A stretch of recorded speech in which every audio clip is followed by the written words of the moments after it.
કેટલા સમયથી ઓર્ગેનિક ખેતી કરો? 5 વર્ષથી કરીએ છીએ બેટા. કેટલી ગાયો છે તમારે કુલ? નાના મોટા 21 છે ગાયો. અને ગાય આધારિત ખેતીમાં તમે કઈ બાયો પેસ્ટિસાઇડ બનાવો છો? અમે પેસ્ટિસાઇડમાં એન્ઝાઇમ બનાવી છે, લીંબુનું જીવામૃત બનાવીએ છીએ. તો એમાં જીવામૃતમાં તમે શું શું ઉપયોગ કરો છો? જીવામૃતમાં અમે ગાયનું છાણ, ગૌમૂત્ર, ગોળ અને છાશનો ઉપયોગ કરીએ છીએ. અને એન્ઝાઇમ બનાવવામાં? એન્ઝાઇમ બનાવવા માટે લીંબુ 1 કિલો, ગોળ 3 કિલો લીંબુ ને 10 લીટર પાણી, અને 90 દિવસે તૈયાર થાય. એટલા વર્ષથી તમે ઓર્ગેનિક ખેતી કરો, તમને શું ફાયદો જોવા મળ્યો? ઉત્પાદનમાં વધારો થયો છે? ઉત્પાદન તો એવરેજ મળી રહે છે, પણ આપણી જમીનને સ્વાસ્થ્ય સુધરે એ સારું છે. અત્યારે તમારે પાકમાં શું વાવેલું છે? અત્યારે સિંગ મારે નીકળી ગઈ છે, અને હવે કપાસ છે, દેશી બાજરો છે, અને હવે ચણા, બંસી ઘઉં, સોનામતી ઘઉં અને ટુકડા એ વાવેતર કરવાનું છે, અમારું પ્લાનિંગ છે. તો હવે તમે જીવામૃત કઈ રીતે બનાવો છો? એના કોઈ આ જીવામૃતની આખી અહીંયાથી ગાયોનું બધું ગૌમૂત્ર આવી જાય, અહીંયા કલેક્ટ થઈ જાય. આ મોટર દ્વારા મડપંપ છે, એનાથી આ 7 ટાંકા છે. આ 7 દિવસની પ્રોસેસ. 1 ટાંકો રોજ આપણને લિક્વિડ તૈયાર મળે. 7500 લીટરનો 1 ટાંકો છે, એવા 7 ટાંકા છે. એના કોઈ સ્પ્રે પંપ છે જીવામૃત છંટકાવ કરવા માટેના? હા, સ્પ્રે પંપ છે, ટ્રેક્ટર ઓપરેટેડ આખો સ્પ્રેયર છે. અમે ગાયોનો ચારો છે, એમાં પણ અમે કોઈ વસ્તુ આપતા નથી બીજું જીવામૃત સિવાય. તમે જોઈ શકો છો એની લાઇટ ને એનું કલર ને. એ જીવામૃતની એન્ઝાઇમ છે, તમે મહિનામાં કેટલી વખત એનો છંટકાવ કરો?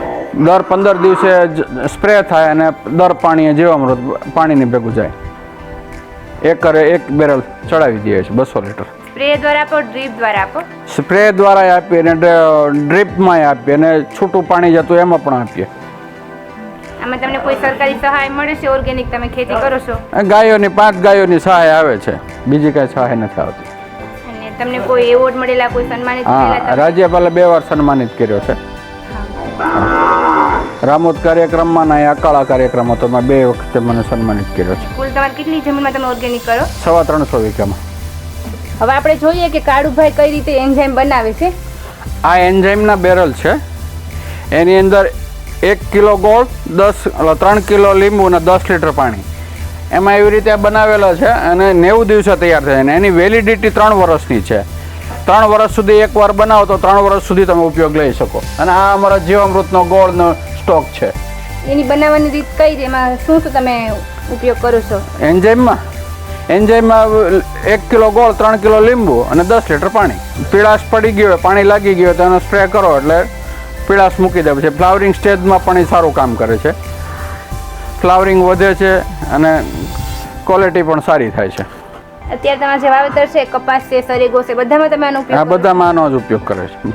આ જે કાળુભાઈએ જવાર વાવેલી છે, જેને 1 મહિનો દિવસ જો, તો તમે જોઈ શકો છો કે મહિના દિવસમાં આ છોડમાં વૃદ્ધિ અને વિકાસ કેટલો જોવા મળે છે. અને આ જે પક્ષી ઉડે છે તેને કાળી ચકલી તરીકે ઓળખવામાં આવે છે. તો કાળી ચકલીનું એવું કામ હોય છે કે જે સુસ્યા પ્રકારની જીવાતો છે, ઈયળોના ફૂદા છે, નાની મોટી બધી ઈયળોના ફૂદા, આપણે કહી શકીએ કે પ્રાકૃતિક તરીકે આનું કંટ્રોલ થાય છે. કુદરત એની રીતે કંટ્રોલ કરે છે, તમે જોઈ શકો છો. આ જો આ ગળવાની અસર છે, આમાં ડાળિયા છે. જો મિત્ર કીટકો ડાળિયા જોવા મળે છે આપણને. હવે આપણે જોઈએ કે કાળુભાઈએ 16 વીઘામાં ઓર્ગેનિક સરેગવાનું વાવેતર કરેલું છે. તો એની આગળથી જાણીએ કે એને આમાં શું શું ઉપયોગ કર્યો છે અને ક્યારે વાવેલો છે સરેગવો.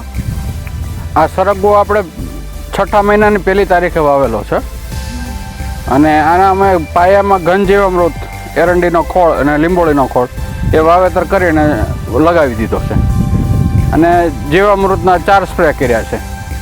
અને આને અમે સિંગ નથી લેવાની, આને પાન માટે લેવાનો છે. આના સરગવાના પાનનો પાવડર બનાવીને આપવાનો છે.